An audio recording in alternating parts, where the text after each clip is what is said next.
let's just start it off. And in your own words, I just want your perspective. What is going on in England for those who don't really know what is happening out there? You're now seeing a rebellion by the British Hmm. who have been trodden down, beaten down, silenced, had their country taken from them, from their in front of their own eyes, and then told to shut up whilst it happens. Had the safety of their mothers, their daughters, their sisters taken from them. Our country's been flooded. The demographics have changed so quick, so fast. It's been flooded with hostile, aggressive migrants who we're paying to house. They're now flooding the hotels. They're in all the hotels up and down the country. They're leaving those hotels and raping English women in many towns across the city, across the country. We've got 40,000 Muslims on a terror watch list. We've got 3,000 of them monitored 24 hours a day, 7 days a week. We have a two-tier policing system where the police can't deal with crimes from the Islamic community and simply don't.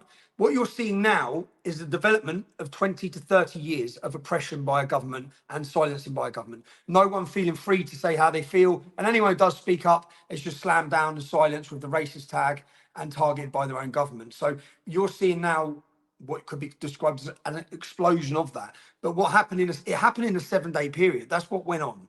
In 7 days, so since October 7th starting, we had Hamas take over our capital city every week. We had pro-Palestinian, pro-Hamas, I mean literally pro-Hamas. We had prescribed terrorist organisations, leaders, they're now prescribed, standing up, calling for Muslim armies, for jihad.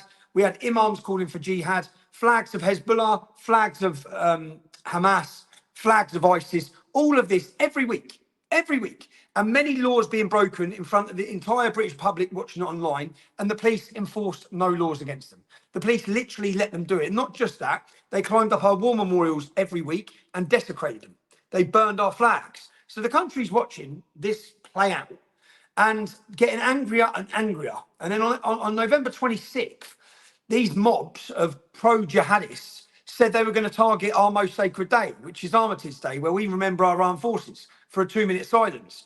And because the British public, because we'd watched the inability by the police to deal with these criminals, we decided, I made a call for British patriots to come down and defend our memorials to prevent these jihadists desecrating them. And when we turned up that day, bearing in mind we'd watched since October the 7th, these Muslims and jihadists have free run of our capital. When we turned up and tried to get to our war memorial, we were met by riot police. Riot police with their coshes out who beat lots of English ex-armed forces and patriots. So that bubbling of the two-tier policing system, in fact, the word two-tier policing become part of British vocabulary every day since that point.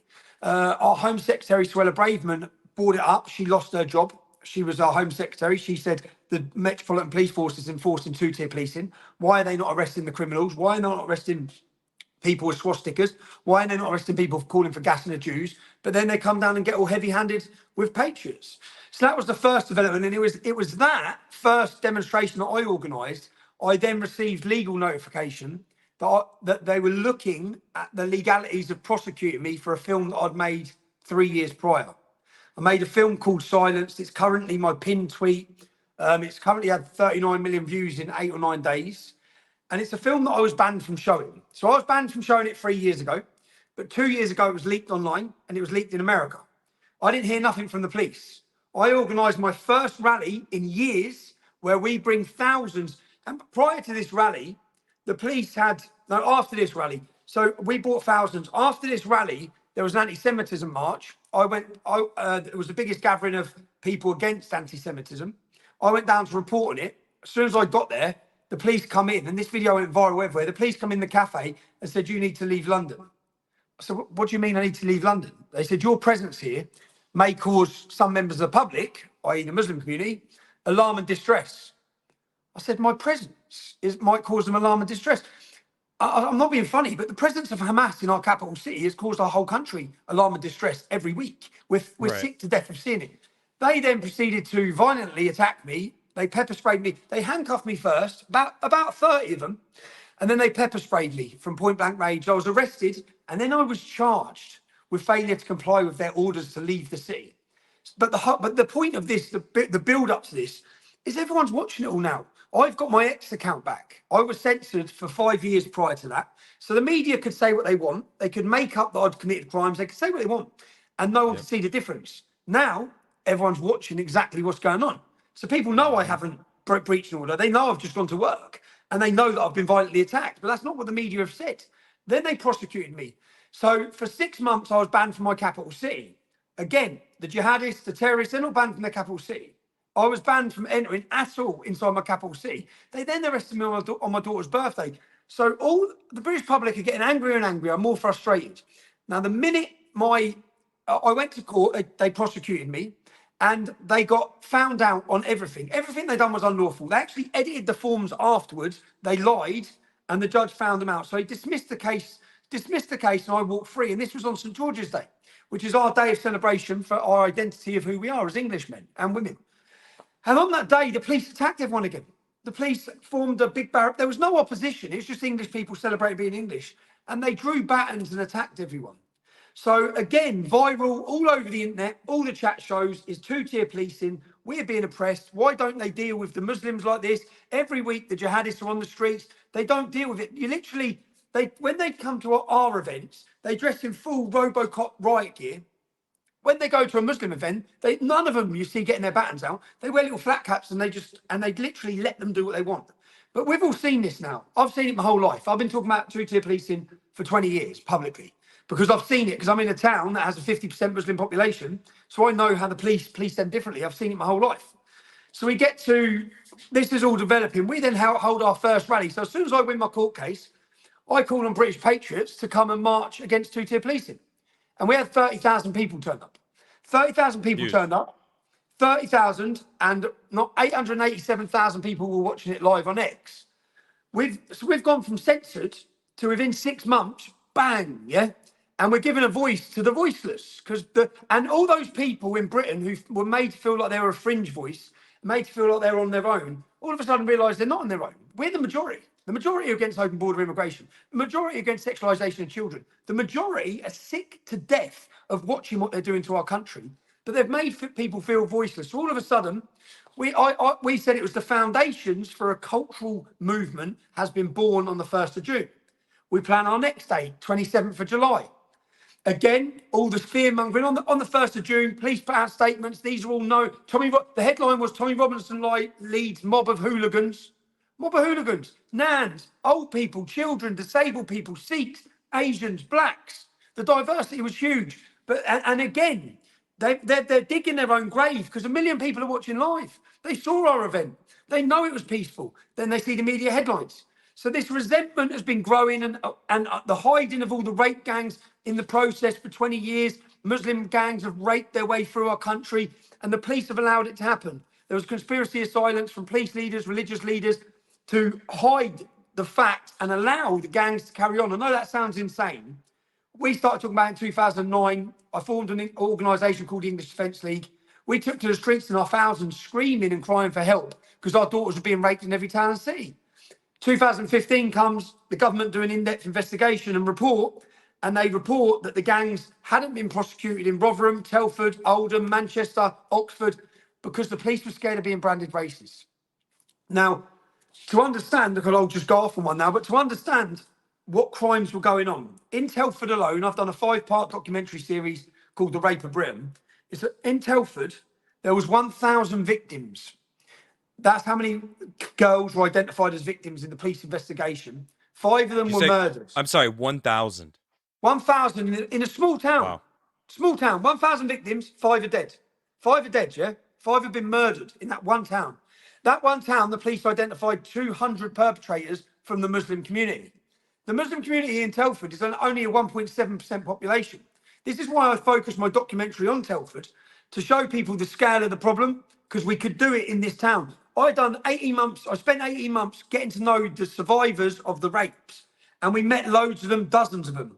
And we built a database. And every time the girls are named the same man, once 3 different girls named them, so we've done a big, massive investigation. We then go after those men, and they star in our documentaries in episode 1, 2. Each episode's telling a different survivor's story. We identified 264 names. The police identified 200. An independent inquiry has now identified over 300. There's only roughly 3,500 Muslims in that town.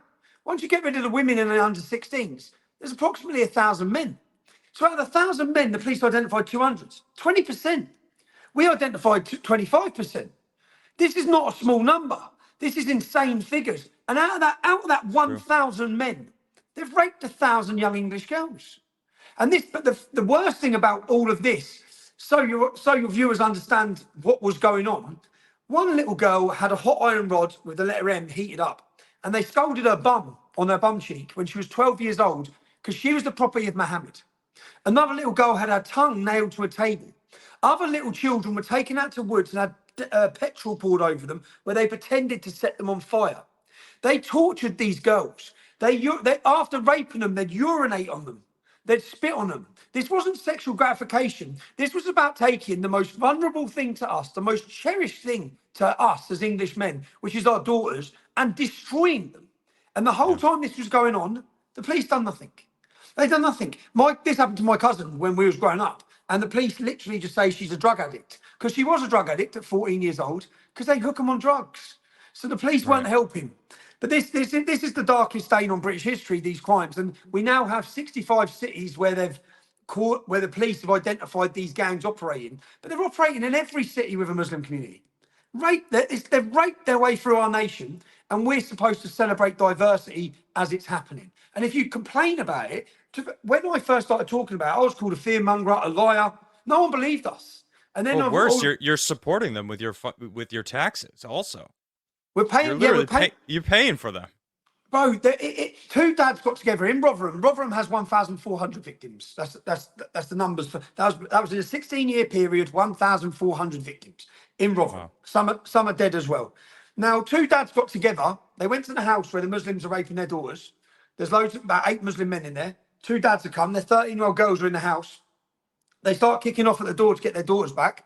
The police turned up and arrested the dads. They left the girls in there. The police turned up at a derelict house, so an abandoned house. They found 5 Pakistani adults sexually abusing and raping a 12-year-old English girl. She was arrested for drunken disorderly. The girl was. The girl was. The men weren't. This is all in the government study. This is all in the government study. I met one family. I met one father. His records show that he rang 999, that's your 911, the emergency services for protection against his daughter. He rang it 200 times. Police didn't do anything. They didn't help him. So literally, when I say the police were stood down, people say how powerful is political correctness. And fear is paralysing. And the fear of being branded racist paralysed our entire government and police force. In one town, if the police didn't do anything, you'd think, okay, they were bad. Every single town across our country.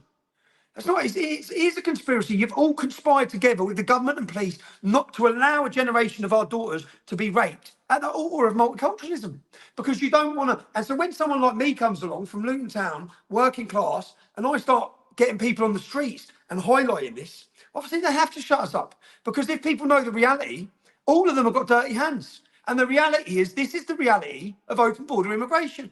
You wish to tell us it's all great. Well, no, this is what happens with it. We've got a culture and an ideology that teaches its supremacy above us.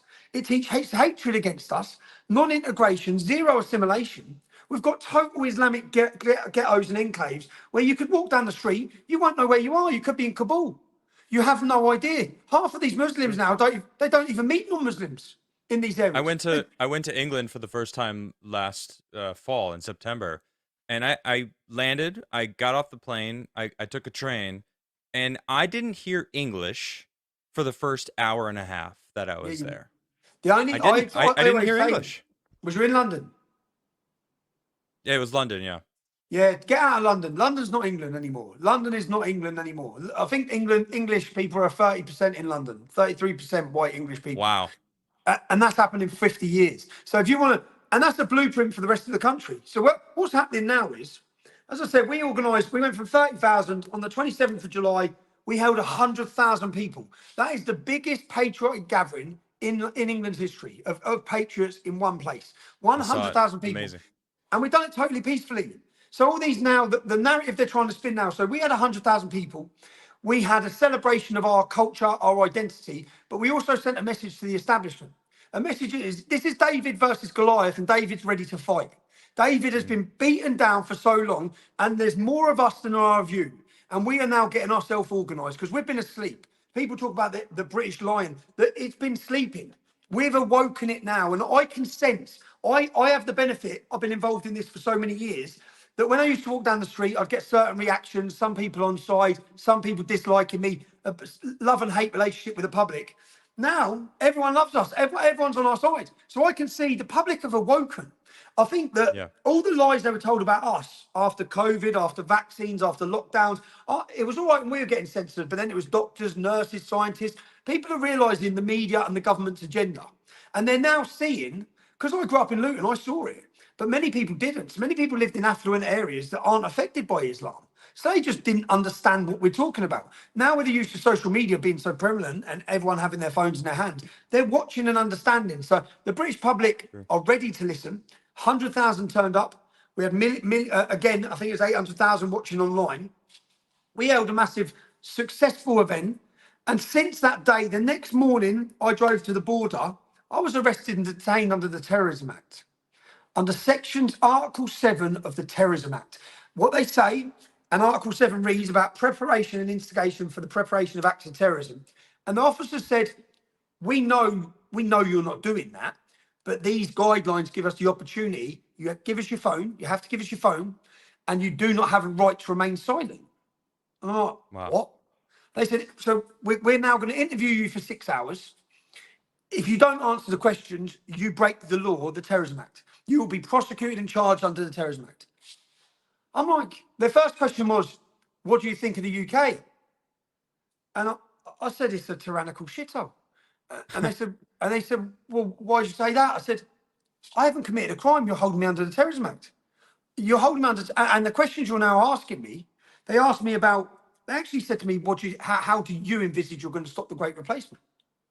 I was like, what do you, why do you have a problem with Palestine having a state? This is what they're asking me under terrorism. And also prying into my legal and political movement of what I do. And I'm a journalist.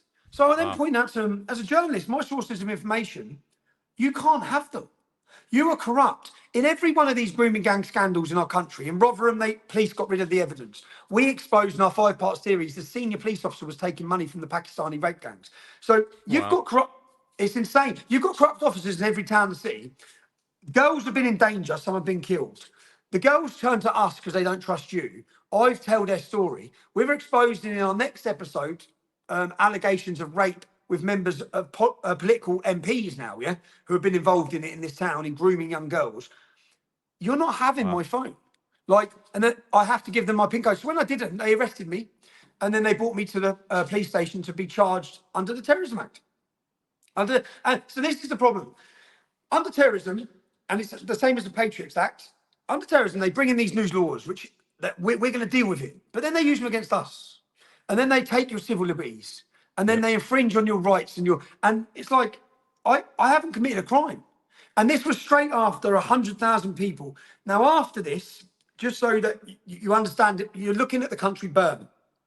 In the 7-day period of us having this event, totally peaceful, a migrant got off a motorbike outside an army barracks, and as a soldier wearing full uniform come out, he ran over and he stabbed him and stabbed him and butchered him and butchered him. Now, as he's Wow. butchering him, this didn't even really make our news. This wasn't a headline news story. It wasn't even at the top of the news. It was a small little news thing. And everyone's talking, saying the soldier's just been attacked in what we believe to be a terrorist attack. And the migrant had been in the country 6 months, which again, they tried to hide. Of But course. they said it was mental health. So they tell us it's mental health. Everyone's looking, thinking, well, he's a migrant. He's been in 6 months. He weren't that mental because he specifically drove to an army barracks and waited for a soldier. He didn't stab the woman that walked down the road before. He didn't stab the wife of the soldier when she came out of her house. He just targeted the man in uniform, which is exactly what Lee Rigby's killers done when they beheaded him in London. They beheaded Lee Rigby in London, and when they'd done it, they left everyone else because they said they're at war with the British Army and British government. So it sounded very similar. We get told it's mental health. And the problem is with that, and why I don't trust them or believe them, in 2016, Google this, anyone watching this, Google this. Put in Russell Square attack. Russell Square in London. So a Muslim goes into his mosque in the morning and he says he wants to kill non-Muslims. Rather than ring the police, they said a prayer for him. They prayed for him. He left the mosque. He left the Muslim area, so he's not that mental. He didn't stab any Muslims. He left the Muslim area. He went to Russell Square, a main central London point, and then he started stabbing people. And he stabbed 7 people, and he killed an American tourist. And in between each one of these, he screamed Allah Akbar. Now, we were told it was mental health. That's not registered as a terror attack in the UK. That case, there's another case where a Muslim beheads an 88-year-old woman in her garden in London, screaming Allah Akbar, mental health. So they're lying. They're continually lying. So this is building up. Then we see Harefields. I don't know if you watched this in Leeds. So we've seen the police letting the jihadis do what they want. We've had them attack the patriots each time and literally bat and charge everybody with horses and dogs. We've seen that. And then there's under child protection, if someone, if there's bad parents or a child, so for example, in this household, there were Romanian gypsies and the baby got a fractured skull and they took it to hospital, but the parents weren't home. So that's neglect for the child. They've left him in danger with other little brothers and sisters. So they come in and they take the children until they can investigate. So they take the children. There have been repeated problems with these children and threats or risks to the children. They take the children. The Muslim community, which is where it is, and the Romanians attack the police, burn buses, burn police cars. The images that were shown to the whole country was the police running away. They didn't get their riot gear. They didn't get their dogs or horses. They literally legged it. They're running down the street, just running off. And then they left. They didn't come back. So as the Muslims are then burning everything, and then some English woman comes out of her house the next day, as all the gangs are coming out again, and she goes up to them saying, "Just fuck, leave it. I've got to live here." The police come over and arrested her. They didn't arrest the gangs. So this is just to give you the backstory for the viewers to understand why Britain's now burning. That happens. Soldier gets attacked. We're gaslit. We're told it's mental health. Then 2 Muslims are arrested at Manchester Airport. Don't know if you saw the video. One of them's thrown on the floor. Police officer kicks him in the head. That night, it looked bad. The video doesn't look good for the police. But that night, thousands of Muslims took to the streets. They attacked Rochdale police station. Not one single police officer come out. They literally hid inside. They didn't come out and deal with the aggression. No arrests were made. Again, they literally hid inside. The Muslims were allowed to do what they wanted. Then the Muslims come out on TV saying that night and demanding that their 2 brothers are released from the police cells. The police released them. The police let them go. And no one knows what's happened prior to this event of getting kicked in the head. Then we're told there's insufficient evidence to charge I them. saw a video of him actually attacking the police officer from behind. So the same dude who got kicked. That video comes out after the police let him go, saying there's no evidence. So the police let him go. Of course. They give in to the threats, let him go. Then that video comes out. So then all the British public around the country, we're all watching the video going, he just battered 3 police officers and he's been let go because they're threatening to riot. So the message sent from when the Romanians were rioting, as well, this is all in the same week. As the Romanians and Muslims are rioting in Leeds, in Harefields, the Romanians come out and make a statement to the police after 2 days because they've still got the kids, the police have. They say, if you don't release the kids by tonight, people will talk about the riots that are happening tonight for 100 years. You better give the kids back. I knew as soon as they said that, they're going to give the kids back. They give the kids straight back. So the British public are watching thinking, well, it's violence. You listen to violence. You listen to mob rule. You don't go by law. Those 2 Muslims who attacked those police officers still haven't been prosecuted. Now, we'll get on to what happens next. And all this is going on. And then you've got the incident of the girls at a Taylor Swift music dance thing, 7, 8 years old. And you've got us really... I spoke to one of the uncles. This lad, he's 17 years old. He's gone in there where all the little girls are. The first girl he got was this bloke I spoke to's niece. He grabs her by his hair. He stabs her through the face. He then stabs her, takes her bicep off. So he's ruined her face. He stabs her again 3 times, drops her, thinks she's dead. Goes on to the next one. Bang. He butchers an entire class of little 7-year-old, 8-year-old, 9-year-old, innocent, most beautiful, innocent little children. Stabs 2 adults as well. And he murders 3 of them. Now, to understand the upset within the community, I spoke to that uncle. So his niece has been done. And on the other side, his goddaughter's dead. Stabbed her 7 times. So in this one little, and it's a tough area, Southport. It's a working class, tough man's area. Yeah. So an English area. They're furious. They're broken-hearted. The whole community is out. So that night, they're all out. And as they're all out for a vigil, another Arab with a balaclava and knife is arrested round the corner. See, and word spreads, word spreads. They've come to do it again. And the police didn't give the name of the gentleman that's gone in and stabbed the kids. The police said they're managing the situation, yeah? So and within an hour, they said it wasn't terrorist related. How could they know that? How could they possibly know that within an hour? They've done no investigation. They've not even questioned him. We know that. They don't question you straight away. He's probably in the hospital. Everyone's been stabbed. It wasn't terrorism. So everyone feels like they're lying. There's no one, unfortunately now, we can't trust the media or the police or the politicians. You've continually lied, whether it be about COVID vaccines, everything. You lie about everything, whether it be about Iraq, Afghanistan, whether it be about Ukraine. You lie. You're lying to us all. So people don't trust them. So when this happens, an Arab turns up, balaclava, knife. The men have gone mental, and they've surged at the police. The police, of course, then they haven't run away. They've got batons out and they're fighting with the English men.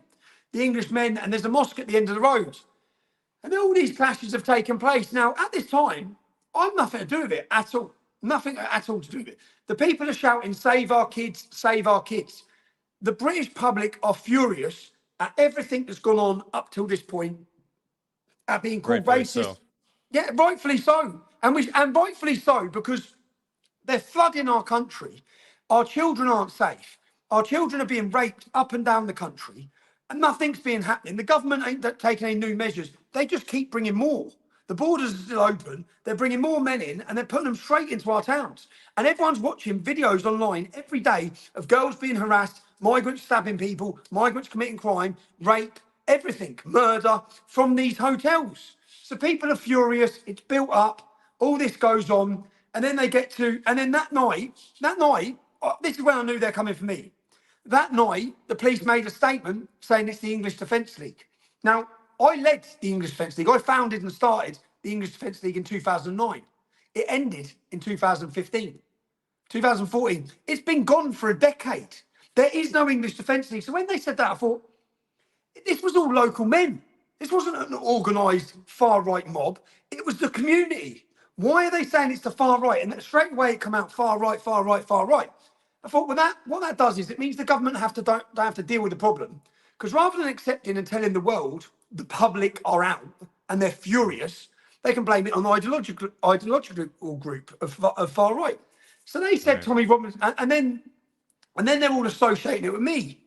I leave the country. So when I got out from the counter-terrorism, when I got released from that, I got in my car because I had a holiday booked that I booked 18 months ago. From that first night of riots, when everyone was rioting, then other demonstrations started getting planned. Now, from the offset, and I've showed these videos, I went online straight away after that first night and said, stop committing violence, man. It doesn't help. Stop burning stuff. You're attacking innocent police officers. So my message has been exactly the same from the start. Now, you wouldn't know that because at the minute, I've been put as the face of the riots.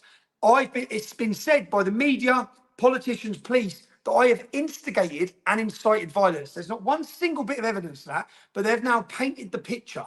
After we were on the verge of a cultural revolution, 100,000 people, mass public support, in the last 7 days, they've built up this image. And then there was, what they don't explain is, there was a hotel in Hull was attacked by locals in Hull. So this triggered, across the country, people who have been angry in their towns and cities to come out on the streets.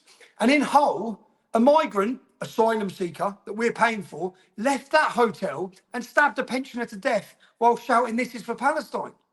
Literally, terrorism is coming out of the hotel. And they don't talk about why they're rioting. The same, then in Tamworth, there was a hotel attacked in Tamworth. Well, Mohammed from the hotel raped a local girl as she was walking home. People are furious in these towns and cities, but they don't want to discuss why they're angry. They just blame the whole country, far right, far right, far right. And then it all got thrown on my lap. And that's what they've been doing. And I realised when they've mentioned the EDL, and then from that, I've watched as they've just continued every news piece. And then I'm away with my children. And then they get pictures of me in my sunbed. And then the headline of our national newspaper, the Daily Mail, that goes everywhere, says, "Stoking the flames of hate from his sunbed." And then they've landed. And do you know what they said was my controversial tweet that was stoking the flames of hate? I said mass deportations are needed. They are. That's not I stoking the agree. flames. All They're across the needed. West. Get them out. We've had enough. Yeah, we've Yep. had enough of not. If it was women and children that were fleeing war zones, this would be a different conversation. It's Agreed. hostile, arrogant, violent Muslims coming into this country, Military age men. gone through 16 safe Violent. countries to get it. They've gone through 16 safe countries to get it. They're not Right. refugees. They're economic migrants. They illegally entered our country. We're paying for them. And the problem in the UK is people can't get in to see a dentist. They're pulling their own teeth out. The waiting list for the NHS is through the roof. People can't get a doctor's appointment. In all these hotels, they've got dentists and doctors. They've got I saw first that. choice on everything. People can't afford their heating. These lot have got 4-star hotels. People are upset. People are upset. But rather than talk about why they're upset, rather than talking about the government failures of open border mass immigration, it was Tommy Robinson's fault. And that's what they've built up.